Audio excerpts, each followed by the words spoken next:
podríamos hablar del querido San Rafael, mas yo quiero suponer que al repasar el Antiguo Testamento, como habíamos quedado de que habían que estudiar un poquito el Antiguo Testamento, habrán leído alguna vez el libro de Tobías. Si no lo han hecho, traten de hacerlo, porque es una historia sumamente bonita y provechosa, lo que confirma, entre otras cosas, la existencia de los ángeles, la existencia de los demonios, y cómo Dios nos asiste a través de los años. Pero quería comentarles otra cosa.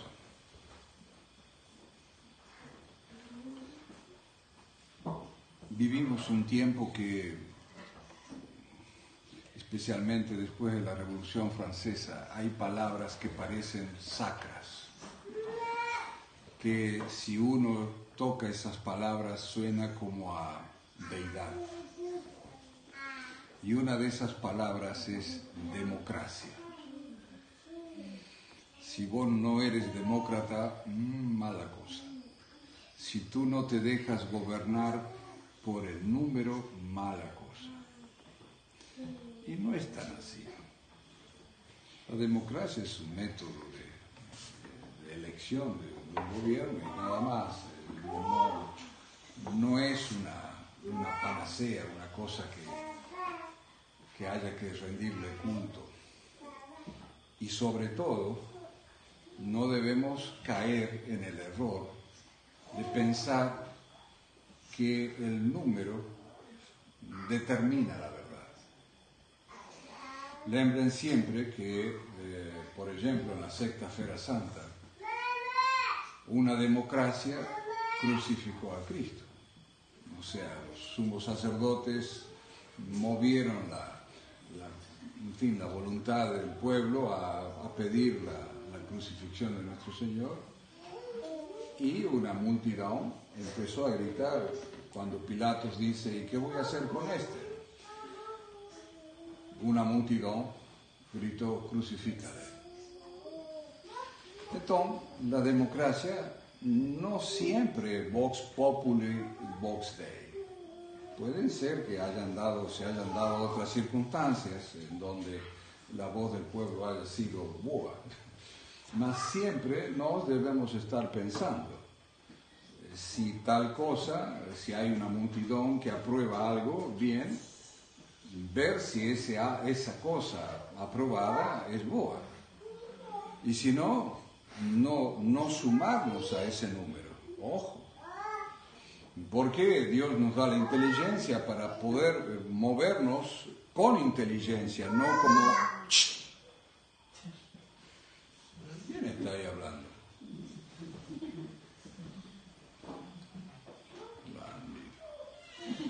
Bueno, cuento esto porque días pasados me contaba una señora que había asistido a una misa en una de las misiones, y cuando la vuelven a invitar, la señora esta dice: no voy a ir a la misa esa porque yo sé que las otras misas no son buenas, en fin, pero yo prefiero estar con la multitud. Cuando me contestan esto, cuando me cuentan esta cosa, a veces uno piensa: ¿estamos a trabajar con gente racional? Porque, sinceramente, cuando me contestan esto, yo prefiero quedar... Ojo, la persona reconocía, por un lado, que los conciliares hacen asneras, en fin, etcétera, etcétera. Más el argumento de peso es: yo prefiero estar con la multitud. Entonces, yo no falé con esta persona, pero si pudiese falar, le diría: bueno, entonces tú estarías con la multitud que pide la crucifixión de Cristo. Porque estás reconociendo, por un lado, que de aquel lado donde está la multitud hacen asneras muy feas, muy gordas, sacrilegios, etcétera, etcétera, mas no quiere venir a una misa que tiene 20 séculos. No quieres venir a una misa en donde sabes que comulgas. No quieres venir a una misa que ha santificado a la iglesia durante séculos, pero prefieres quedarte con la multitud. Eso me pareció tristísimo. Y por otra parte, me mostraba un poco más, una vez más, el grado de estupidez en el que vivimos. Entonces, quise tocar este tema para que no, porque esta cosa es infecciosa. Desgraciadamente, el peso del número hoy en día es algo que la gente se doblega ante el peso del número.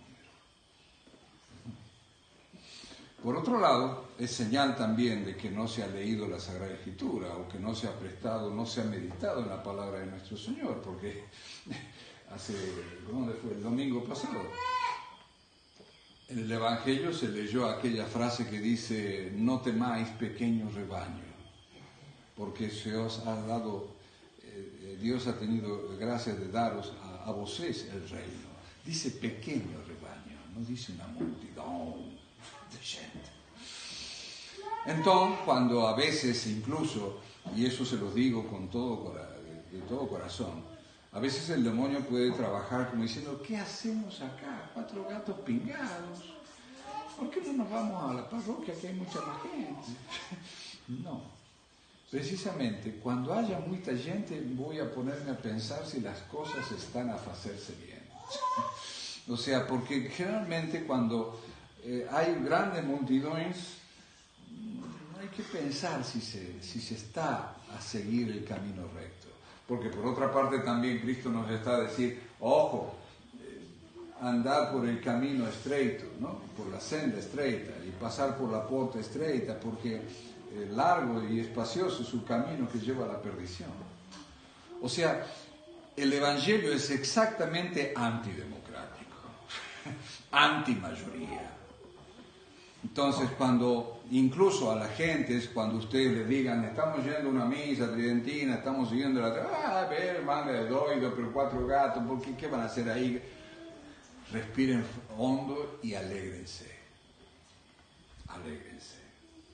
Porque hemos tenido la gracia de ser antinúmero, de ser antidemocráticos en algún sentido. Entonces, no tengan miedo al número. Porque, repito, en fin, en los años que uno lleva, esa tentación del número pesa mucho, pesa mucho. Y al fin de la jornada, cuando estemos ante Dios, precisamente quizás Él nos pregunte: ¿tú eres de la multitud o eres del pequeño grupo, de la pequeña grey? Y si nos hemos dejado enamorar por el número, nuestra situación va a ser difícil. Bien, eso respecto a un punto, el tema del número. Cristo también dice: muchos son los llamados, pocos los escogidos, ¿no? O sea, siempre Jesucristo es antinúmero, antimayoría, perdón. Entonces, que vengan con ese argumento para mostrar una lección. En fin, quiera Dios que entre nosotros eso no se ve. El otro tema que quería hablarles, porque me parece un tema que a veces no se toca,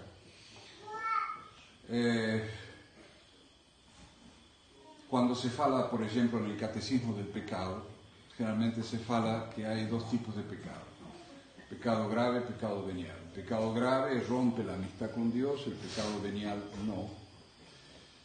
Pero hay otra división, que es el pecado de comisión y el pecado de omisión.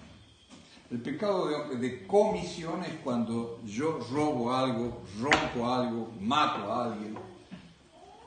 Y el pecado de omisión es cuando yo dejo de hacer algo que podría hacer. ¿Y dónde está ese mandamiento de no hacer pecado de omisión? En los 10 mandamientos, el primero. amar a Dios sobre todas las cosas. Por amor de Dios, si a Él se cae, se desmaya, etc., yo puedo levantarlo, lo tengo que hacer. Si yo veo que alguien está por cometer un error por ignorancia, yo tengo que decirle, ojo, esto es un error, corregir al que erra. Yo tengo que cuidar esas cosas. Si alguien pide un consejo y yo puedo darlo, tengo que darlo, por amor a Dios y al prójimo. Entonces, si ustedes prestan atención, cuando uno va a confesarse, generalmente no menciona pecados de omisión. No es muy frecuente. Entonces, pero no hay que esquecerlos. Porque por otra parte, si ustedes lembran en los evangelios, cuando Jesucristo fala, por ejemplo, del juicio universal, cuando Jesucristo fala del juicio universal, dice, apartaos de mí, malditos, porque tuve fome y no me diste de comer, tuve sed y no me diste de beber, etcétera, etcétera. Fíjense que Cristo hace mención a pecados de omisión. Indudablemente que los de comisión van a pesar, ojo, no es que hay que saltarse uno y... No. Pero los de omisión es con los de Jesucristo fala. Entonces, hacer el bien que podemos hacer y no hacerlo es una cosa importante. Importante. Entonces, cuando podamos, repito, cuando podamos ayudar a alguien, cuando podamos aconsejar a alguien, y no es solamente en cuestiones de orden material, es cuestión también de orden espiritual. Cuando ustedes, por ejemplo, ven que hay alguien que se dice ser católico, pero tiene una cantidad de errores en la cabeza, toma un catecismo, o lee tal cosa. Porque, ojo, nosotros hemos estado en la misma situación. Si estamos hoy, gracias a Dios, en la verdad católica, es porque alguien nos mostró esto. Alguien nos dijo, ojo, andá a esa misa, o andá a ver a fulano, o a confesarte con mengano. Y eso nos ordenó la vida. Entonces, en la medida de lo posible, nosotros también tengamos en cuenta eso. Pidamos al querido San Rafael, medicina de Dios, que no solamente nos mantenga o nos traiga la salud del cuerpo, sino también la del alma, que podamos practicar las obras de misericordia. Hablando de obras de misericordia, yo creo, no sé si ya les hablé de este tema alguna vez. ¿Dónde está? Aquí.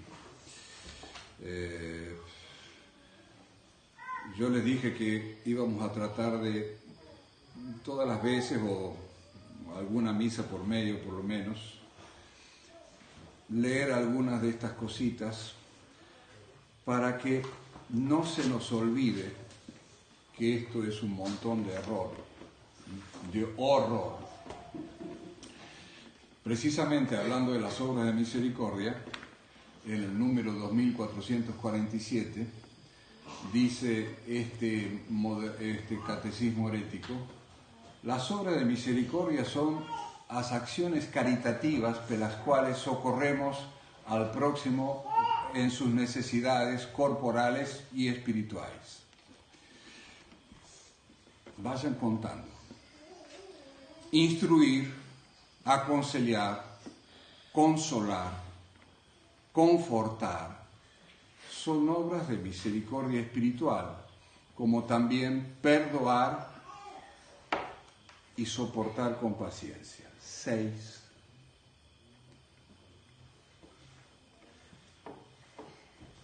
¿Dónde están? Las obras de misericordia corporal consisten sobre todo en dar de comer a quien tiene fome, dar de beber a quien tiene sed, dar moradía a los desabrigados, vestir a los maltrapillos, visitar a los doentes y prisioneros y sepultar a los muertos. Pero si prestan atención, falta una obra de misericordia en la lista de obras de misericordia espirituales. ¿Cuál falta? corregir al que erra. Y eso es fundamental para los modernistas, porque ya no hay una verdad objetiva, ya no hay una iglesia católica que es la que verdadera, todo vale, sirve todo. Y claro, si ponen corregir al que erra, iría, por ejemplo, contra otro error, ¿dónde está? Contra otro error que es un error pesadito. ¿Dónde está? 36. El Catecismo Católico dice, ¿quiénes son los que pertenecen a la Iglesia Católica? Los bautizados, los que siguen la doctrina católica y se obedecen a las legítimas autoridades. Para ser legítima autoridad hay que tener fe católica. Pero bueno, vamos al tema. ¿A quién pertenece a la Iglesia Católica? Dice este nefasto Tillolo.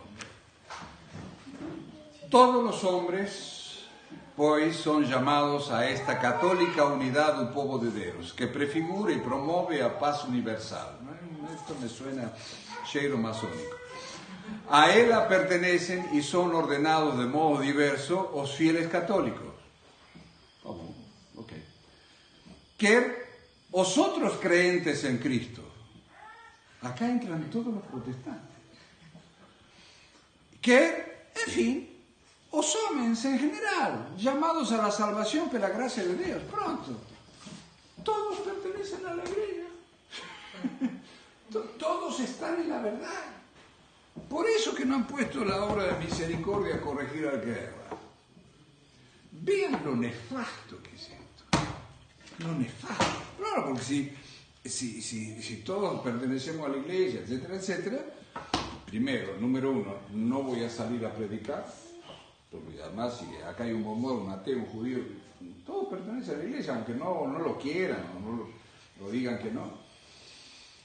¿Para qué me voy a molestar yo en llevar la verdad a otro? Es terrible. Realmente cuando uno se pone a pensar el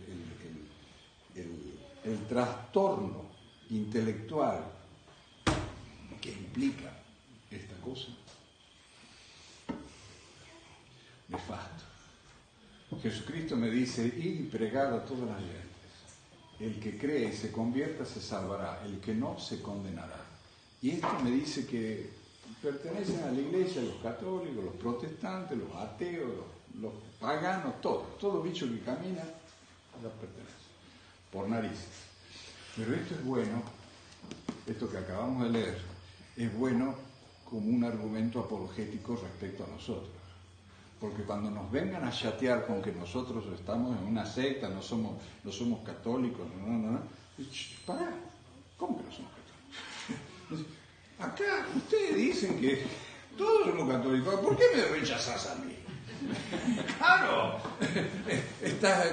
¿cómo es la palabra esa mágica que usan hoy en día? Estás haciendo... Fobia. ¿Cómo?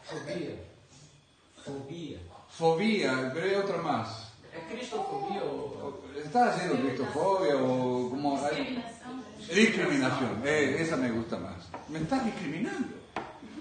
Cuando acá ustedes mismos me dicen que yo estoy en la iglesia, no me fastidies. Entonces viene el absurdo.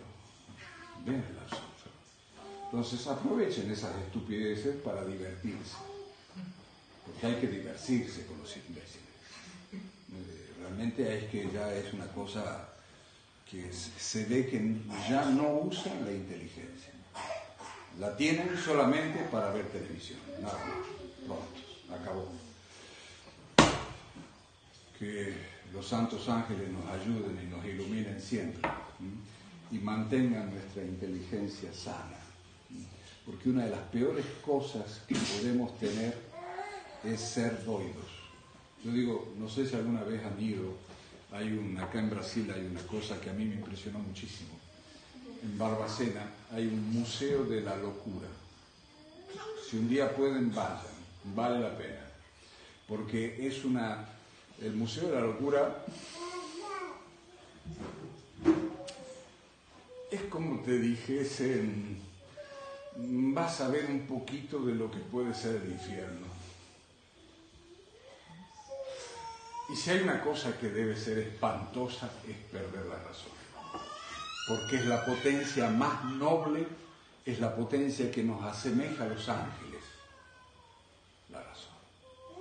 Y si yo pierdo la razón, ya perdí la manera de reconocer la verdad. Entonces, pedir al buen Dios que no nos deje perder la razón. Que tengamos siempre la luz de la cordura, la luz natural y la luz no sobrenatural de la fe, para no perdernos y salvar nuestras almas. Ave María Purísima.